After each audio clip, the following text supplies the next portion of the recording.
Committed to delivering information that's important to you and your community. Hello and welcome to Life Esteem. We're always glad to have you as a viewer. Hey, today we're going to talk with Mark Smith, who just recently came back from Africa, part of Africa, and we're going to talk about that. He is the founder of Standard Management Systems. He has a son who's in Africa and doing some work out through the Peace Corps, I understand. And he has a fascinating presentation for us today. Mark Smith, welcome to the show. Welcome. Thank you very much for welcoming me, Mr. and Mrs. Gladstone. I'm excited to be here. Okay, and let me say also up top that Brother Mark has prepared a what do you call it? A PowerPoint? PowerPoint presentation for us too. He's going to walk us through that and tell us all about that. What part of Africa did you visit, by the way? I flew into Rwanda and specifically the city of Kigali at first, and my son, who has been in the Peace Corps for about 2.5 years, developed the agenda. So we actually walked off the beaten path, if you will, from other tourists, and we actually had a very good view of how the local community actually lives in different areas within Kigali and Rwanda. That's fascinating. We can't wait to hear about it. Now, you're from Harrisburg originally? Well, I'm living in Steelton right now. I've been there for about 2.5 years. My grandparents are Steelton natives, actually, and I've been coming up to the area for a number of years. But I moved up here from the Hampton Roads area of Virginia. Oh, okay, Hampton, Virginia. Good old Hampton University down that way, I understand, right? Yes, and I taught a little bit at Hampton University as well, financial institutions and markets. Oh, fantastic. Good stuff, good stuff. Well, take us through some of the PowerPoint and tell us a little bit about your trip. I'm always fascinated. We had a chance to go to Senegal years back and, hope to get to South Africa soon. We're going to make that happen. But I am so fascinated by what's happening in Rwanda. We've heard so much about it. So tell us, take us on the journey here. Well, thank you. Just for a couple of moments here, I wanted to begin with the American flag here and the tremendous influence that the United States has in the area. Okay, and we'll look at a little bit of the influence there, but there are influences of other countries as well that are a little bit less beneficial, let's say, than the benefit that the United States has. Okay. And when we go to throughout the slide, of course, when we're talking about any country, we also need to talk about the timeline. And as far as Rwanda and the United States, it goes all the way back to the 1775. And the fierce independence that people have at that time. And the Rwandans are no different. They're fiercely independent as well. You know, one of the things when we say right at the top here that when we say Rwanda, it invokes that whole horrible part when the Hutus and the Tutsis, the genocide took place. But there's a whole lot more to it than just that, is what you're telling us too, right? It is, it is. And the most significant part is what actually happened afterwards, and also what happened before. If we can go to the next slide here, too. Now, where is Rwanda, and why should we care about Rwanda? And we can go to the next slide. It's mainly because going back to the mid-1700s and 1800s, there was the slave trade. And it was actually a slave triangle in which the enslaved were brought over to the Western Hemisphere, to South America and North America, and then produce goods. Free labor, as many economists would say, that actually helped to build the United States. And then those raw material went to Europe, in which they manufactured goods, and those manufactured goods then went back to Africa. But the Africans themselves did not have any purchasing power for those goods. So wasn't that shocking? Yes. That is amazing. So who purchased them? And we go to the next slide. Who purchased them were the Germans as well as the Belgians. And on here, it reads that when we're talking about independence, is life so dear or peace so sweet as to be purchased at the price of chains and slavery? Forbid it, Almighty God. I know not what course others may take, but as for me, give me liberty or give me death. And of course, that was the famous saying by Patrick Henry in his speech in 1775. And this is the feeling that most of the Rwandans and Ugandans that I met have of their country as well. You know, they look forward to to building their community. Yeah. And on here, the next slide with the Germans and the Rwandans in the 1800s, the Germans were there first and subjugated the Rwandans. Yeah. Mm-hmm. And then on the next slide, it reads here, the Belgians were there, and the Belgians actually created the racism by separating the Tutsis from the Hutus. And the Belgians did? The Belgians. Okay. And the Hutus had said, or the Belgians had said to the Hutus they were going to work in the fields, and they were the majority, and the Tutsis, they were going to work in the offices. And the Tutsis took advantage of that, and with a land grab, and then going to a number of other slides, the strife and the independence, and the animosity that grew out of that political racial divide. The Hutus in 1949 to 1951 gained independence. They were the majority. Okay. And then through the majority, they retaliated against the Tutsis. And there was a small genocide then, a large number of killings at that time. And then small killings throughout until 1994. Okay. And in 1994, yeah, that's when the massive. Yes, that's when the massive killings were. But what particularly caught my attention with the killings was that the French were heavily involved at that time. Yeah. The French actually tried to create Rwanda as a suburb of France, with the language, with the food, with the theater, and the French military trained the Rwandan military for 2 years prior to the genocide. Let me hold this book up because you brought this in. It's called Silent Accomplice, and this book pretty much chronicles what you're telling us now in terms of the history of France's involvement in the Rwandan massacre. Yes. You know, so people that are interested in the subject, Andrew Wallace, what I guess it's pronounced Wallace, and the Silent Accomplice is the name of the book. So thanks for bringing that in. Well, is your son is there now, right? My son is there in Uganda now, yes. In Uganda. Oh, he's in Uganda now. He is in Uganda, and we arrived in Kigali first and then drove up north through Uganda. Uganda does not have any major airports except for in Entebbe. Okay. And so this is one of the reasons why we flew into Kigali first. Okay. And just to sum everything up, the French, even though they trained the military for 2 years, the Ugandan military, 2 years of Hutus, before the genocide, they didn't stop there. During the genocide, they actually provided to the Hutu militias the trucks to drive from one Tutsi village to another. They provided the gasoline, they provided the rifles, the bullets, and also the intelligence information of where the Tutsis were living and their names. And I want to make sure that we're, you know, because I don't want our audience to be confused. So there's Rwanda, that's where the Hutus and the Tutsis had this. And then there's Uganda. Yes. And your son is currently in Uganda. In Uganda, right, yes. And he's north of Uganda. Yeah. And just to finish up, so if there was a fire, a small fire, that would be one thing, but to pour gasoline on that is what the French did. Yeah. And everything considering, and then afterwards, and I have some slides of the aftermath of that, is that there is reconciliation there now in Rwanda, and as the slide reads, when the power for love is greater than the love for power, there will be peace. I love that. I like that. That is I like wonderful. That. But let me ask you, Mark, what was the motivation of the French? Why were they trying to this divide and felt that they had to take hundreds of thousands of lives? What were they attempting to try to accomplish? What were they doing? Well, I'm glad you asked. There are many motivations, primarily for the raw material. Rwanda has more raw material than Uganda does.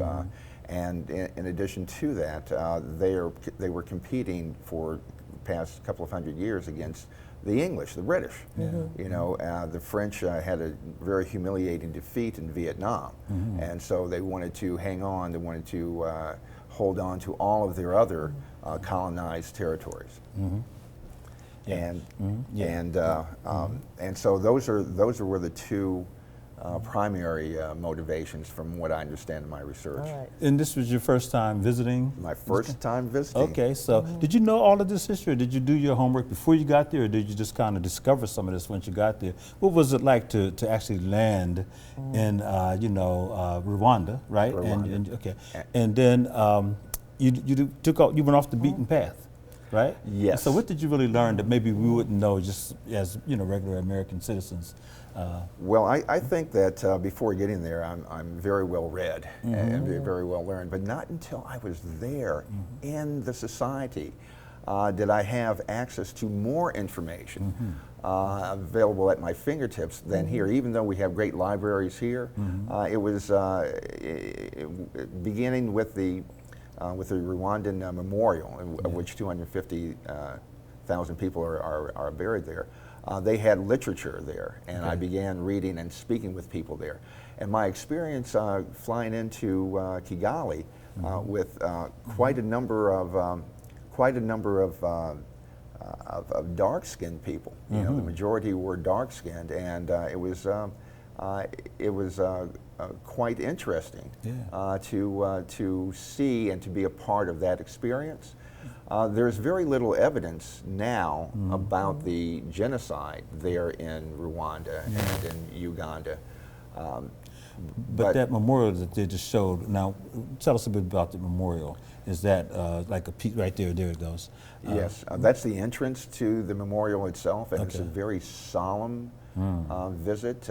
It's very respectful. Okay. And they have docents there throughout the entire memorial, giving detailed information about the genocide.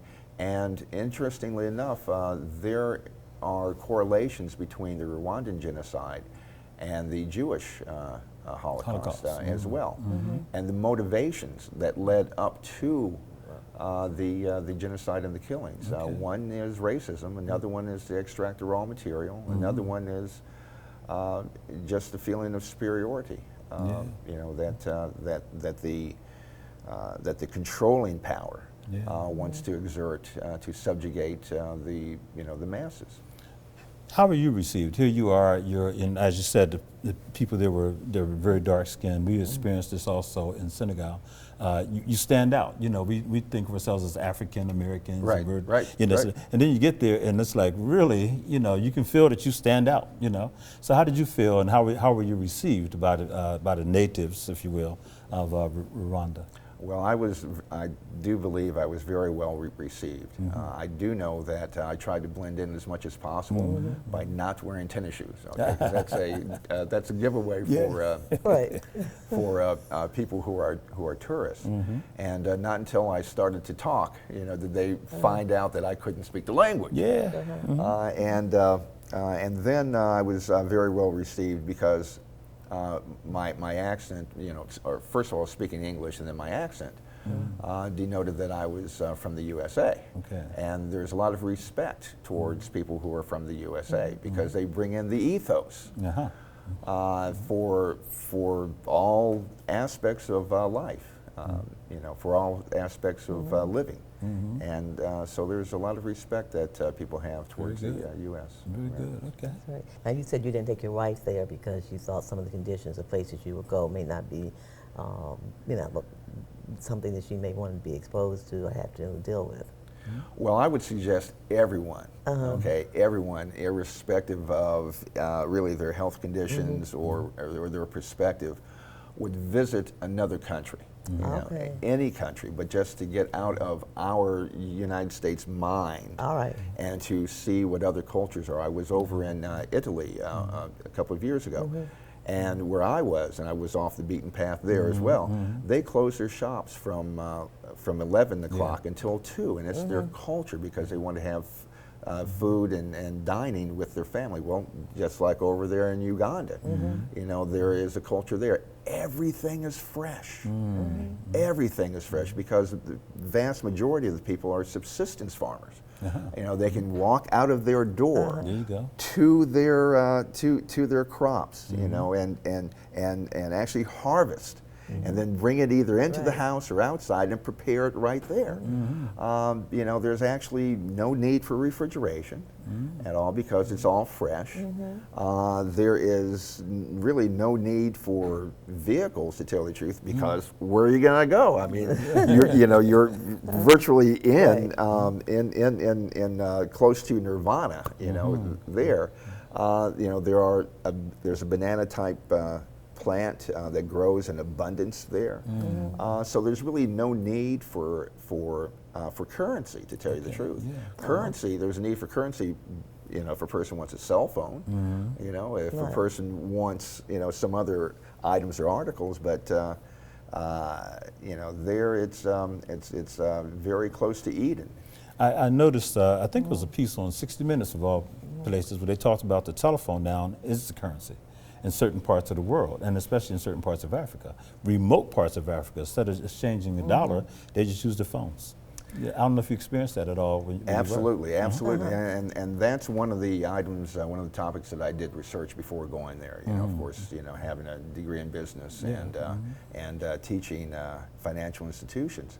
Their financial institutions are set up quite differently, and the currency is usually exchanged electronically by phone. Ours is too. Why we are continuing to use paper currency? You know, it's you know, that can get very problematic, and there's a huge cost to that. But that's the way that their financial infrastructure is actually created. I noticed in one of your slides it says post-war modern Rwanda. Yes. I don't know if we had that slide up or if some other slides there, but tell us a little bit about you know, since the war, and you know, and how's it changed? I mean, did you get a sense from the people how it's changed? Remarkable. It is remarkable because right now in Rwanda they have outlawed race distinctions altogether, and I do believe that that it is a crime to actually try to foment discord with the idea of races. Number one. Number two, the person that met me, that accompanied my son, she was telling me that she is the daughter of a Tutsi mother and a Hutu father. Yes. Okay, so and they survived the entire genocide. The feeling is one of reconciliation, you know, and when you mention how was I greeted, it's one of reconciliation. Hello, how are you? And it wasn't just hello, how are you, like, you know, we say, but it's, you know, it's deep understanding of, you know, really, how are you feeling? And there's a discussion that will ensue after that. So one of the things that always fascinated me was sightseeing. Can you tell the difference between a Hutu and a Tutsi? There's no difference. I can't. So that's what always fascinated me. I know, Like, that's why I say I was very taken back about the motivation of why the French were coming in and pitting them against each other. And how they so identified with being a Hutu or a Tutsi, and then were able to kill each other because, well, one group killing another one. But that was always fascinating. But anyhow, so your son, tell us a bit more about his work and what he's doing and how he is. And he is working with the Peace Corps there, and usually the Peace Corps time that most volunteers are there for 2.5 years. He's been there for almost 2.5 years. And he had brought me to and this is out in the remote part of Uganda. He brought me to a lake that people would have to walk down at a 45-degree angle, about maybe 50 yards or so, and it was very steep, and then we would get the water and bring it back up. Wow.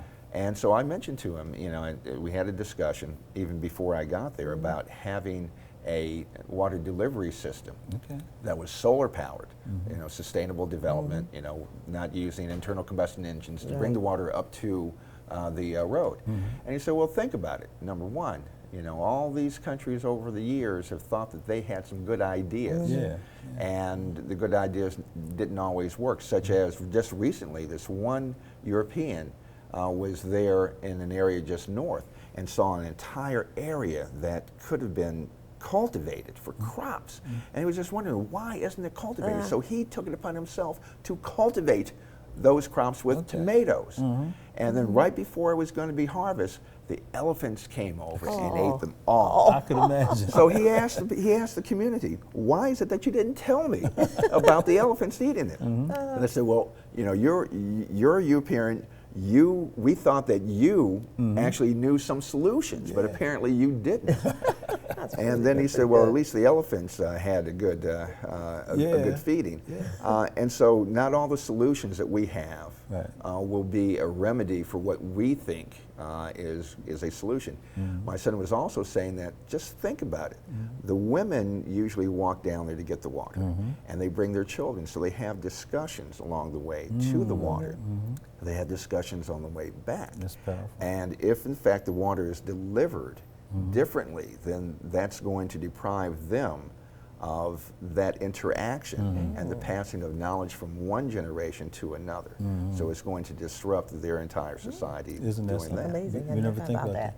You know, there's a wonderful documentary on was on Netflix, and it was about the pygmies and one man's quest to go and find this one tribe, which was like what I think it was 2017 or 18, and he found them, and everyone kept telling him, you can't go back there. You know, they just knew he was going to be gone. Okay, he gets back there and discovers this whole group of people that have been largely untouched, and just based on what you just said, they had their own systems in place. He's able to study and film it. And everyone else was afraid to go back there. One brave soul went back with him and filmed it and everything because they thought these people were untouchable or whatever. And he found it to be the most loving, you know, had all these different ceremonies that they did. And he said it was just fascinating. And he survived it, came back, now he's telling the story. I highly recommend if you want to see something that is totally different and that would just blow your mind. Really, The Peace on Pygmies was fantastic, you know. But it goes back to what you said. We have to get outside of our own comfort zones and go and visit and travel, you know. So your son plans on staying there, or he's hoping to, you said he's going to go to college, that's right? Yes. Or he's already graduated from college, but go to grad school. Yes, and he is going to grad school. He was accepted to attend Sussex University in Britain, and he'll be attending there in September for a year to earn his master's in sustainable development. And then he's going to return to Uganda as well. And let me say that I was so fascinated with Uganda. It's really a life-changing experience for me that you know, I'm seriously considering retiring there, to tell you the truth. Okay. Because as you had mentioned, you know, you asked me how was I received. I was received very well.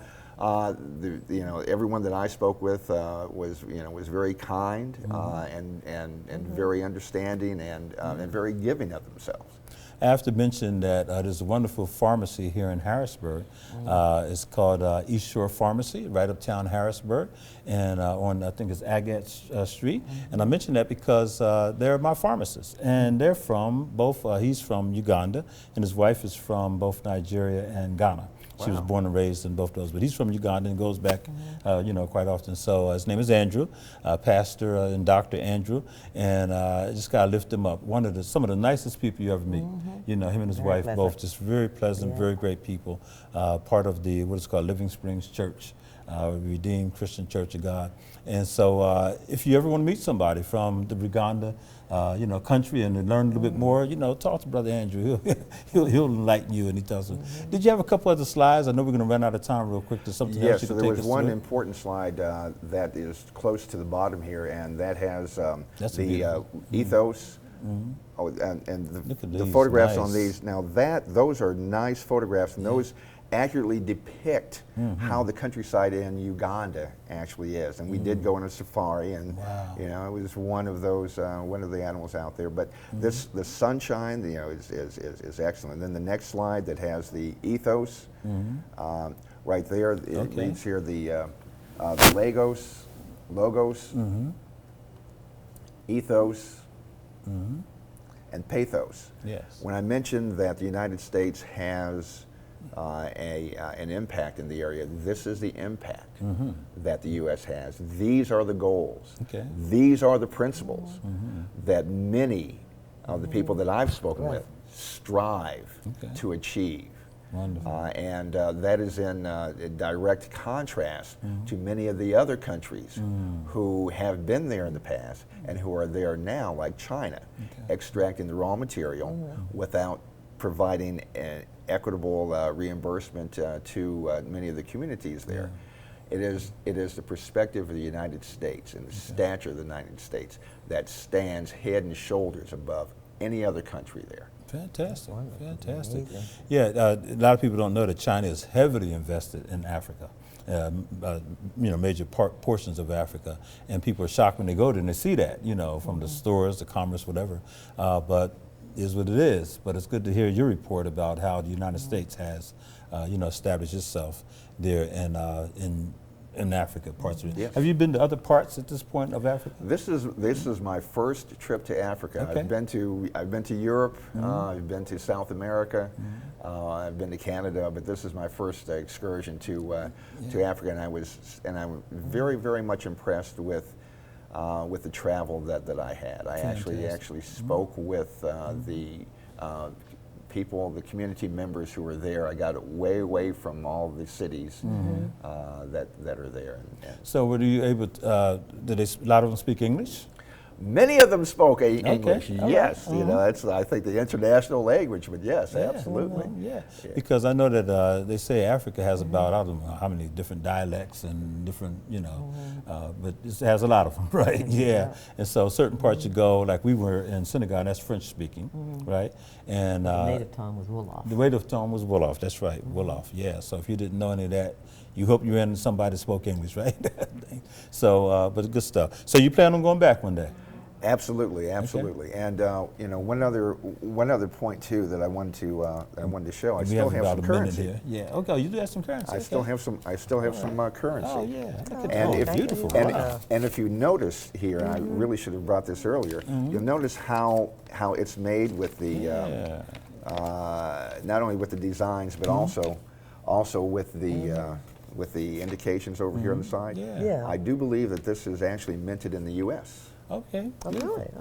Well, I know we're going to run out of time, so I really want to thank Mr. Mark Smith here for just giving us a fascinating, tour, if you will, in history of, part of the world that many of us may never get to, but should know a lot about, and that is Rwanda. That's Africa.